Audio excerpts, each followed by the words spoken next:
Hello everyone. আজকে আমাদের বাড়িটা ভাবলাম তোমাদের সাথে শেয়ার করি। তো আজকে 7 দিন ধরে এই জলের নিচে ছিল। আজ ওইখান থেকে ফোন করে বলল যে না, জল একটু কমেছে। তার জন্য ভাবলাম যে না, আমি একটু ঘুরে আসি।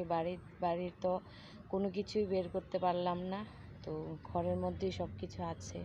তো বাইরের অবস্থাটা তোমরা দেখো, সোফা টোফা তো একদম অবস্থা খুব খারাপ। তো এখন সোফাটি তো ফালাই দিতেই ইউজ করতে পারতাম না। আর ঘরের মধ্যে ভাবলাম যে জলটা না কোমর অবধি হইব, কিন্তু কোমর অবধি হয়নি, কোমর থেকে বেশি হয়ে গেছে, ঘরের চাল অবধি চলে গেছে জল। তো সেই কারণে ঘরের অবস্থা তো খুবই খারাপ থাকবো, এটা স্বাভাবিক।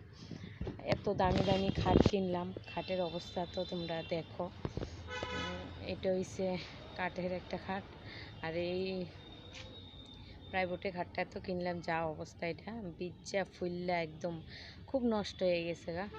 আর পন্সের একটা আসলো, এটা তো জল হওয়ার সাথে সাথে এটা জলের সাথে উপরে গেছে গা, সেই জন্য জলের নিচে যদি থাকতো তাহলে এটাইও ইউজ করতে পারতাম না। কিন্তু দেখো আমাদের বাড়ির অবস্থা, এই জলের নিচে সব কিছু, কিন্তু এটার থেকে এখন সব কিছু জলের থেকে তুইতে হইব। আর বিশ্রী গন্ধ, বালিশ, স্ল্যাব, তোষক, কম্বল অনেক কিছু আসলো। আমি ভাবলাম যে জলটা তো এত উপরে উঠতো না, সে কারণে উপরে রেখে গেছি।